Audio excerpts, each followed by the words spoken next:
This is F.D.Recovery, where we interview addicts and alcoholics. Our aim is that through this podcast, we might help you on your journey of recovery. Thank you for listening.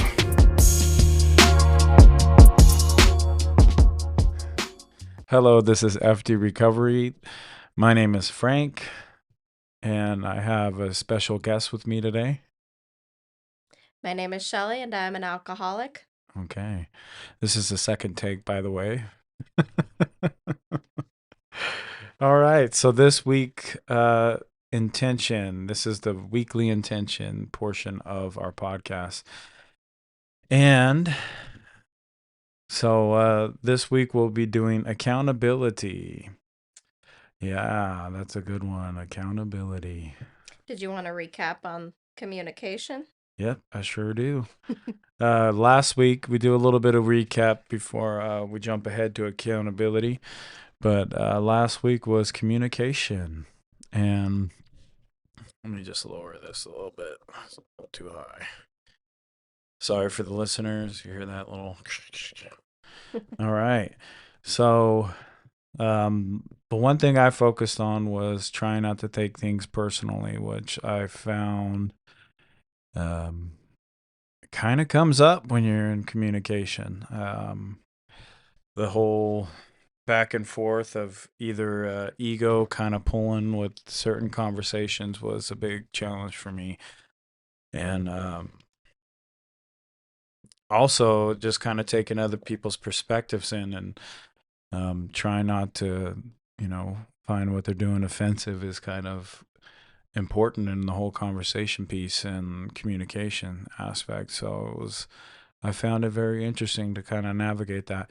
And not taking things personal is kind of one thing that I read from the 4 agreements, and that but it helps and to tie it into communication. So that's one thing that was my big focus on this week. And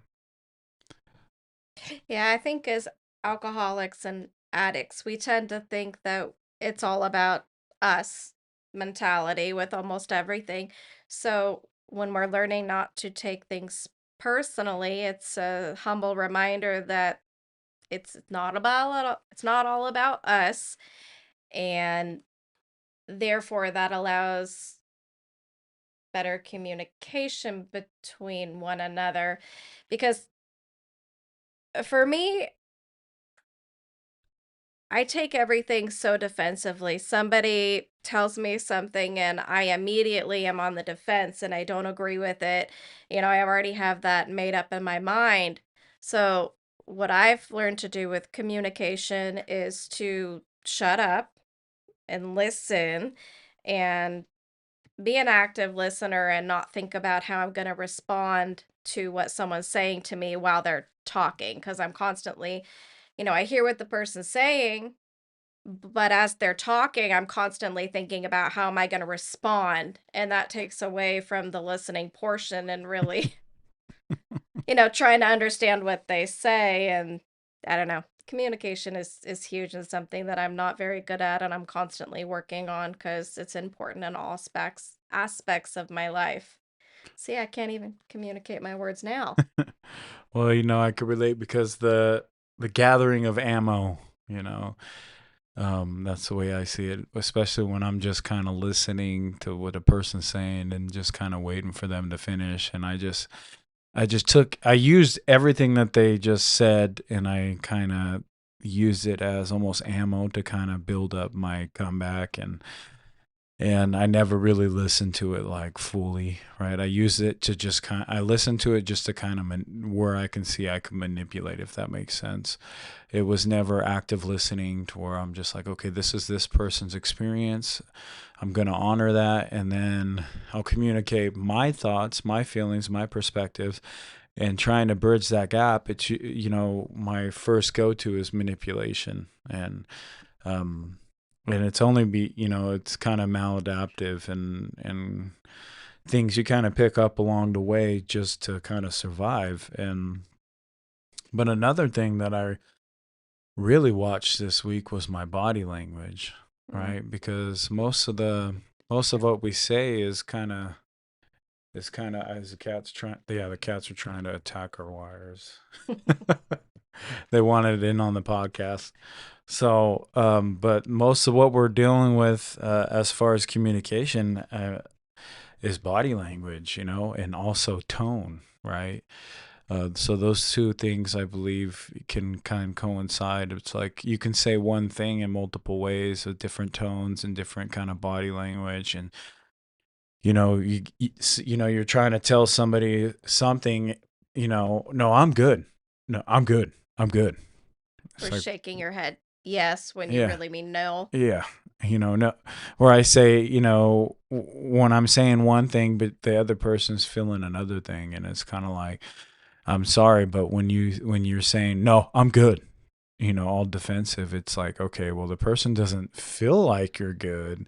So those miscues in tone and, just really watching that when it comes to communication and how I'm holding myself and whether I'm looking them in the eyes, whether I'm, that's a big thing with me is like, it's trying to face somebody in a certain way, like with my body and kind of my spirit and my mind. It's like, that's a hard one for me because if I don't like them, I'm shutting off, almost energetically, and I try not to have my intention on them so much because they just kind of fucking piss me off, right? And I found myself, that was like a big portion. It's like, okay, well, no matter what's going on, I gotta, because most of that stuff that's going on during that interaction, it's like, um, if I can just slow down and feel, right, and not make these things up in my head, I can see like maybe the way I'm seeing this person talk is just kind of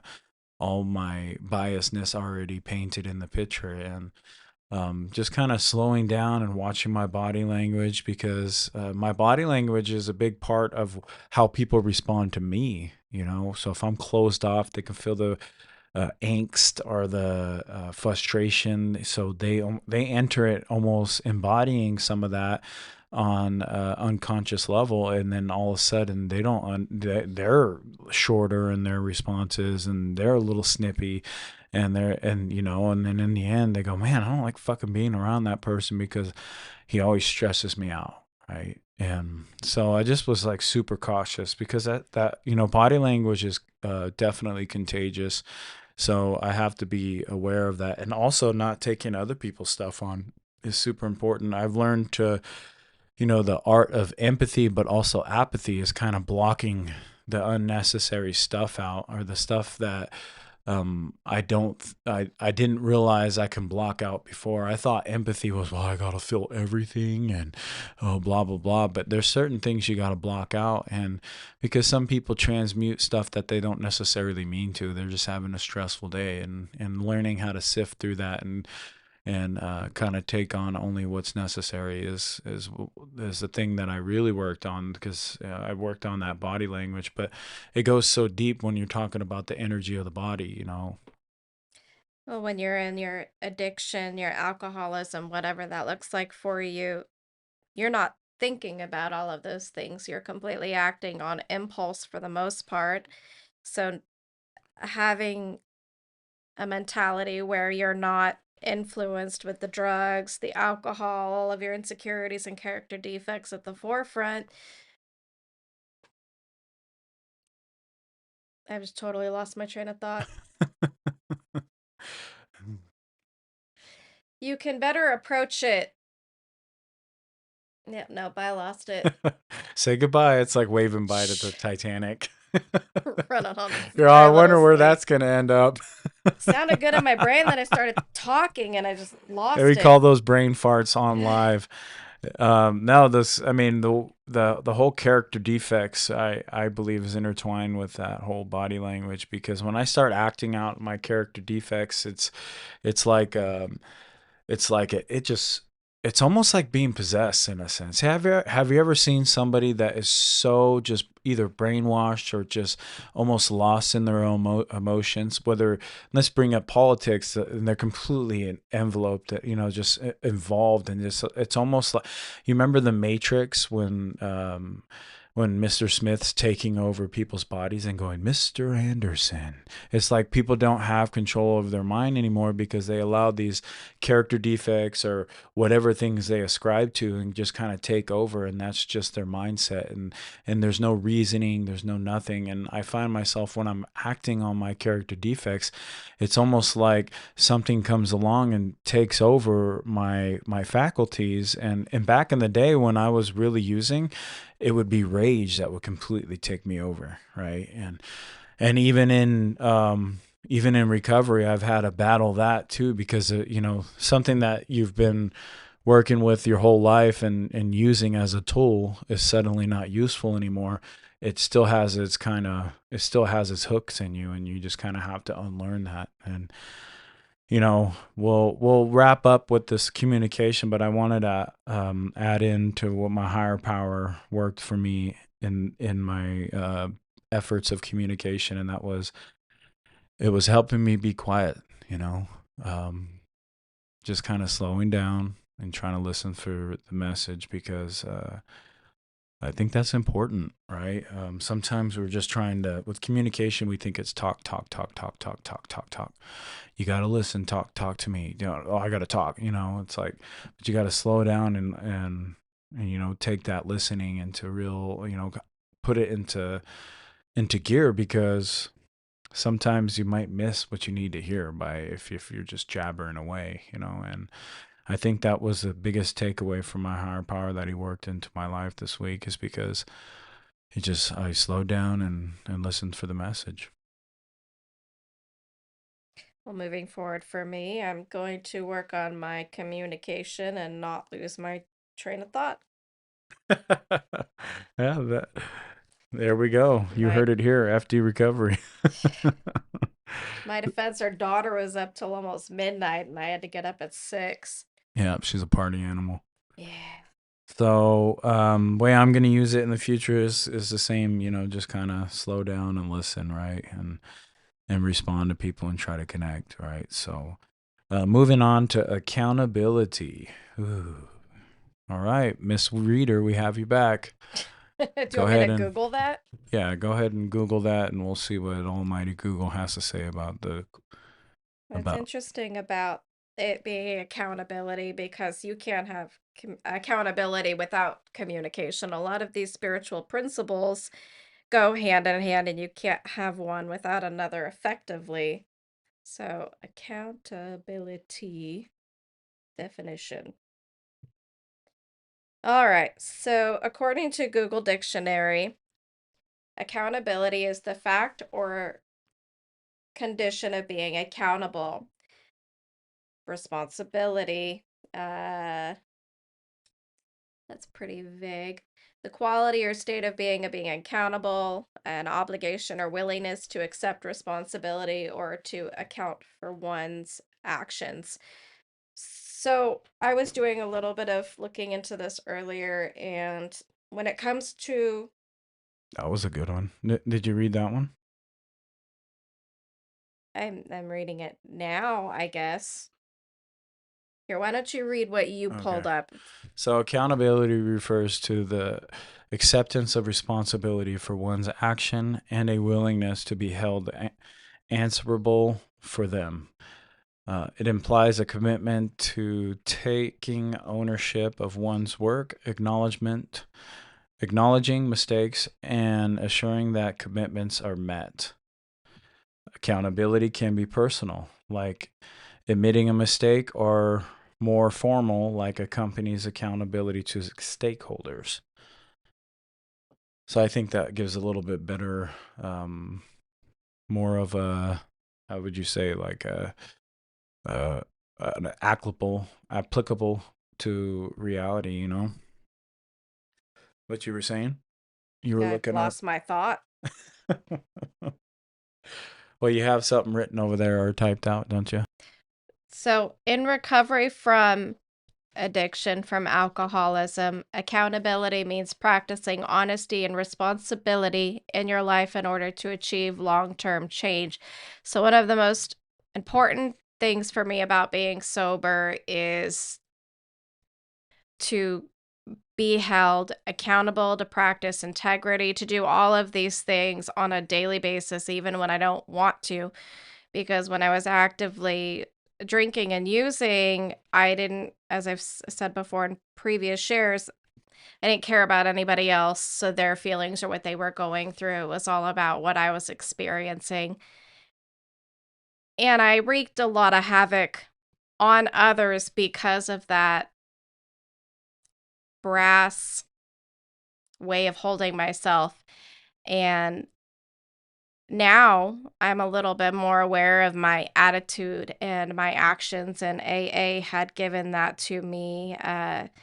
The local rehab center helped, open my eyes when it comes to that I can't treat people like shit. I can't do what I want when I want. I have to own up to my my actions and deal with my consequences. And I don't like confrontation. I don't like hard things. I don't like having an uncomfortable conversation. And what alcohol did for me was I could say whatever I wanted, I could do whatever I wanted, and I didn't have to deal with the consequences because I was too drunk or too sick to deal with it. And practicing accountability and showing up and doing the work will help me in the long term if I want to keep up with this sobriety journey that I have. Got to admit my mistakes. I've got to make my amends as necessary, and also be willing to tell the people that I hurt during my addiction, during my alcoholism, what I did to them when I was using and drinking, the money that I stole, the lies, the cheating, all of it. And accountability is huge because it's also about doing the next right thing, and also doing the right thing when no one's looking. It's easy to tell someone one thing, like, in communication, and do completely something different. And accountability helps keep that in check, if that makes sense. It does. So the whole thing about accountability, it really changed my life because the way I thought of accountability, right? So I grew up in kind of a prison jail mentality of where you don't snitch. So what that led to was never holding anyone else around me accountable, and also myself, right? Because I was always, when I catch a case, which was very often, I would always lie. I didn't do it, didn't do it, right? Because it would be self-incriminating, right? So I conditioned myself for a very long time that if I told the truth, I would only be in trouble because it was a literal crime. And that was, especially when you're a criminal. So what happens is you create this secret underworld where you're involved with drugs, you're involved with a lot of this fast-paced lifestyle.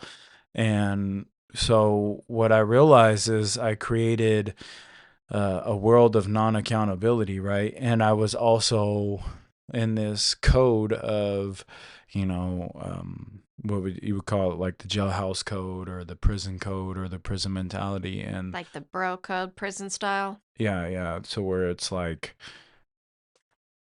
we keep it a secret from cops. We keep it we handle it all in house with violence, right? And but what that does is it creates no accountability, right? So you find yourself in this cycle of not knowing even how, right? So that was the biggest struggle for me, is to kind of get over, right? And but what with that also is the whole accountability of like taking your fourth step, well, fifth step, fourth and fifth step, when you end up being coming to your sponsor and letting another person know the exact natures of your wrongs, and just kind of standing in the light of judgment of your higher power and your creator, and kind of putting it in that light of like, there is forgiveness, and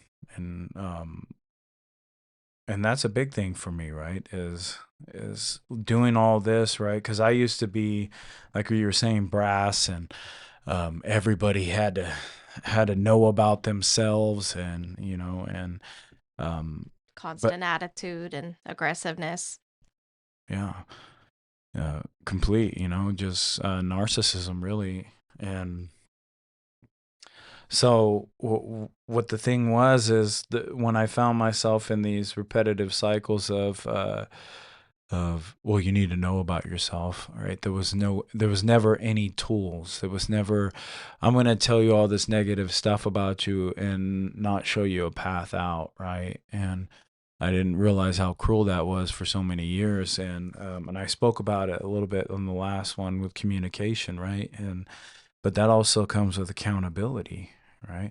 I wanted to tell you all about you and all the things you were doing wrong, but I was never really able to put the spotlight on me and really own up to anything I ever did or ever say sorry. That was a hard thing for me, is getting to a point to where I even felt remorse to say sorry. That one was a bit, it's one thing to know you're wrong, but even to even care that you're wrong was a big thing. That was a hurdle for me, right? Because what I knew, I always cared, and I knew I had a conscience, but there's this little thing that happens when you're dealing with pride and ego and a massive amount of anger that I embodied, is like it shuts you off and numb you, right? And you almost became borderline sociopathic. And although you had emotions and feelings, right, you learn how to shut that off.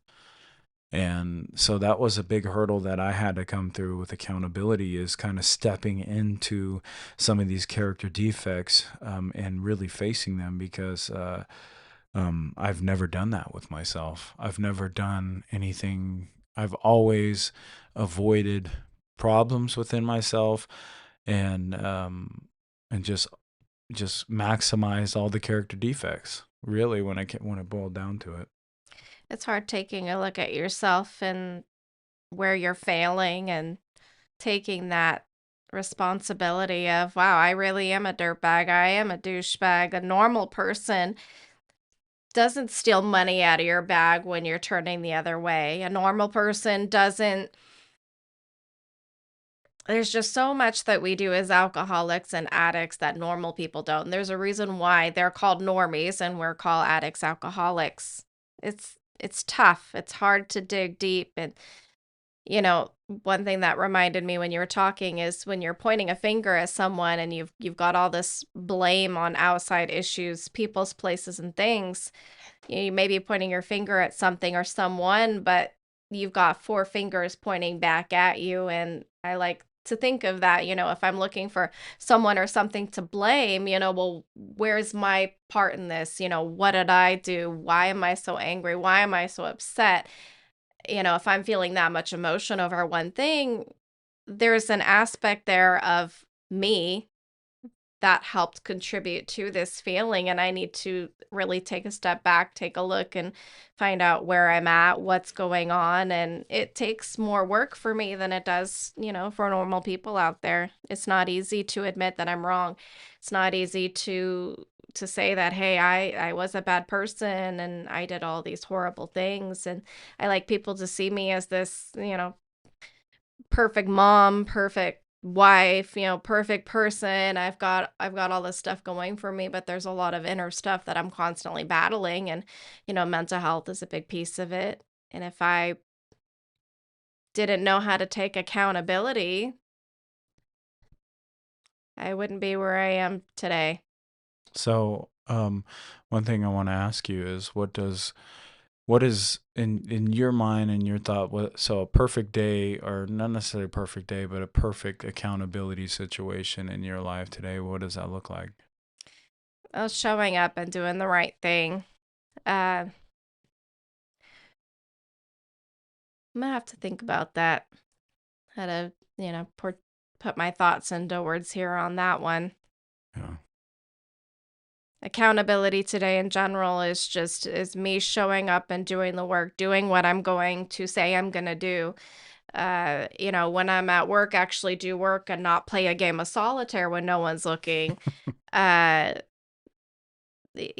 just spending the right amount of money, for instance. As I've shared, money's a big issue and a big flaw of mine, and knowing how to use it and when to use it. So one thing to hold me accountable is to make a list, go by the list, communicate the list, and try to reduce and avoid certain things here and there, because I'll say I'm gonna, oh babe, we need to go get eggs, right? And an eggs that should cost, well, that $3.99 to limit thing they have in town, should only cost me, all right, $3.99 for a dozen. What?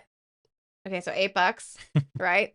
And then you see on the charge card, there's like $50 spent. You're like, I'm pretty sure 2 dozen eggs doesn't cost $50. So that would be something that I could always work on is, hold myself accountable, communicate, A, B, and C, and execute A, B, and C on a day-to-day basis. So, when I think about accountability in my life today, I think about, man, those cats are. It's a rough day in here today. We had just so the listeners know, we stopped a couple times. We had some technical difficulties. The cat, I'm throwing something, threw a little thing at the cat because she's over there messing around and just causing a bunch of noise. So you got to kind of spook her off. But it didn't even phase her or him. Yeah, if you saw us on camera right now, you'd just be like, what the fuck's going on over there? So we've been having some funny, we're holding the cat accountable, aren't you? Hey, your baby. It's rough. Oh, yeah, you're a good girl. Or good boy. It's a boy. Yeah. So, next week will be better. So this whole accountability piece, right? A perfect day for me kind of, is I have goals, I stick to those goals, and also, right, I have clear, concise communication and those 3 C's you were talking about. Yeah, clear. Oh, yes, for the listeners, we messed up. It's clear, concise, and consistent. Yeah, because we kind of doubled up on one of those. We did clean and clear, but it's. I was like, wait, something ain't right here. It's a face wash brand. Why you biting me for it? Why are you biting me? Ow, Yep, this cat wants action. He's like, I want to be a podcaster too. So, the accountability piece. So, that one's an important aspect of my life today. It kind of keeps me afloat because today I have responsibilities. I have to help keep a business afloat, and I need to submit orders, and that's a lot of responsibility, right? People call in, which is constant, that's just the life of a gas station management, is you're constantly filling holes because with a business that's open so many hours from the wee morning to late night, there's a lot of hours to cover, and life happens for everybody, so people get sick a lot. Basically, the whole stepping up to the plate and completing the tasks that are your day to day, that's kind of what it looks like for me, is just showing up at work the best I can. And every day's different, man. Sometimes you wake up with a cold, sometimes you wake up with a headache. Sometimes sometimes you wake up and even want to drink, even at I'm at 6.5 years clean and sober. And I'm like, man, cause I work around alcohol all day, and I'm like, ooh, that's a new fancy one. Why wasn't this out when I was drinking? There's just there's so many challenges to face as an alcoholic and addict that, you gotta learn to play the tape through and really think about where you're at and what will happen if you do take that hit, you do take that drink, what does that look like? What's the long term? Yeah. And the long term for me happens really quick.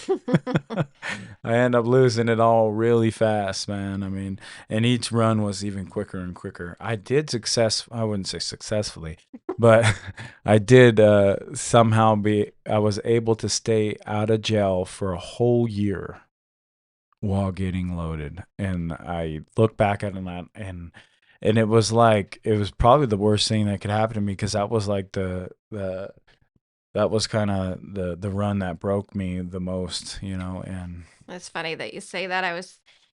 a functional alcoholic for a really long time. I worked at one establishment for over 10 years, and I was drinking pretty regularly the last few that I was there. I mean, to the point where I'd stop drinking for a few hours and I'd start to get the tremors and I'd start sweating and I started to physically get ill. My body depended on that alcohol. So when I've had to tell my employers that I need to take some time. I need to quit. I need to figure this out. They looked at me and they're like, "Are you sure you're an alcoholic?" And I'm like, "Yeah." So I took like 3 shots of vodka in the bathroom just to have this conversation without shaking profusely. And now I don't have to do that and I can, yeah, losing the thought again here. Well, no, that's a real thing. Just to kind of face anything in the act of addiction, it's just like I need those 3 shots. I need that hit of dope.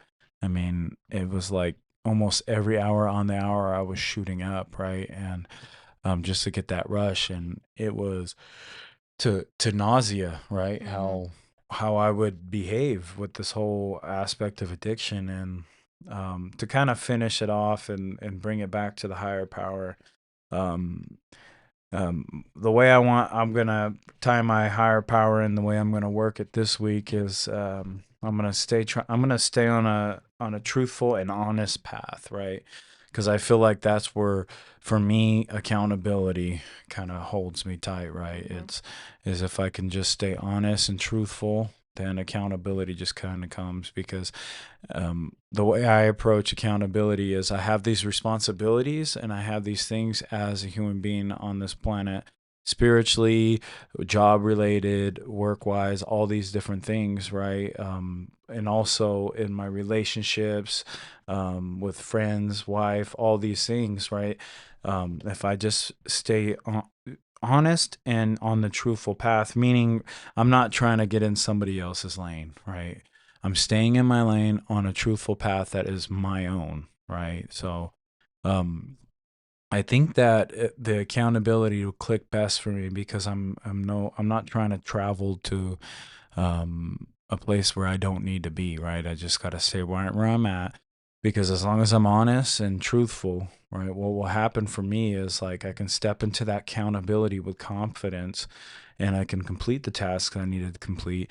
I can get to those peaks I need to climb, and I can get there in a more honest and active way. And that's kind of what I'm gonna lay into my higher powers' hands this week and see how it works out for me. Yeah, I can respect that and probably should follow that on my own.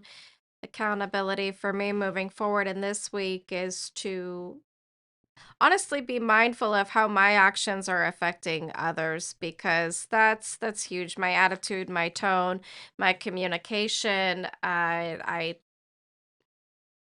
need to be held more accountable with that, and be mindful of how I'm treating others, and keeping my side of the street clean. Yeah.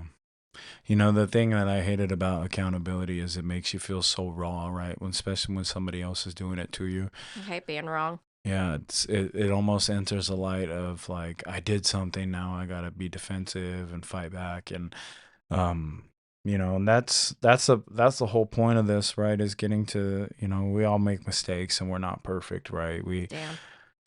We're just on this journey of recovery, trying to work through some of these demons that we've been dancing with for so long. And yeah, I mean, if you're out there and you're in early recovery, late recovery, whatever part of recovery you're in, if you're still getting high, shit, man, I know how intimidating accountability can be, but there is a point to where you end up getting past that fear and you step into your responsibilities and different things that you're tasked with in life, where you can be held accountable for your mistakes and also the positive things you do, right? It's like it's not just your losses, but it's also your successes, right? It's people praising you. That's a sense of a positive accountability. It's like, Hmm. you did something good and now people are holding you accountable to that and they're praising you, right?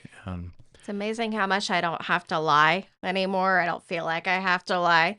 Back when, even after, getting sober, little white lies and this, that, and the other thing. It's amazing how much I lied and about the things I lied about, whether they were meaning, a lot of them were small shit that didn't even matter. And nobody would fact check me on it. Like, what'd you have for breakfast? Oh, I had,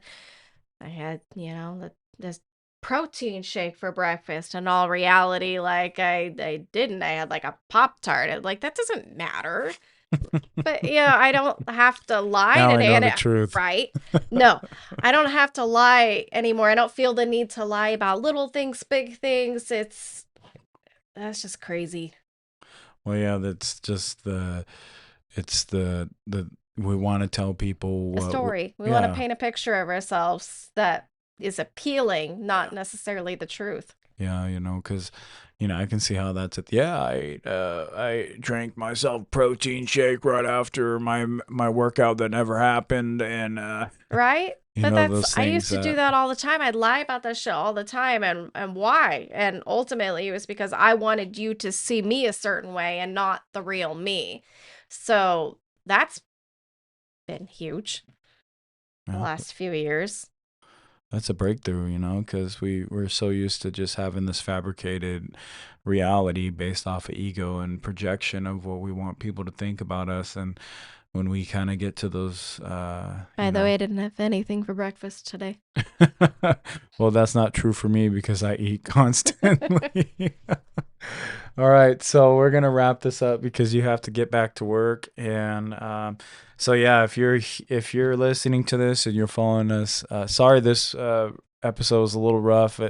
You may not hear it on your end, but it was rough on our ends. We had to stop this a couple times. It was kind of funny. We kind of had a little bit of a roller coaster. So, but we're holding each other accountable and we're communicating.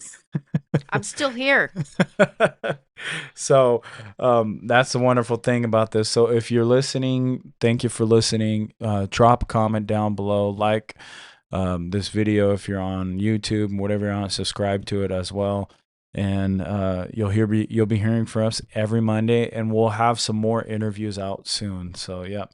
This is F.D.Recovery, and this week is accountability. So follow along with us in your recovery or just your daily life if you're not in recovery.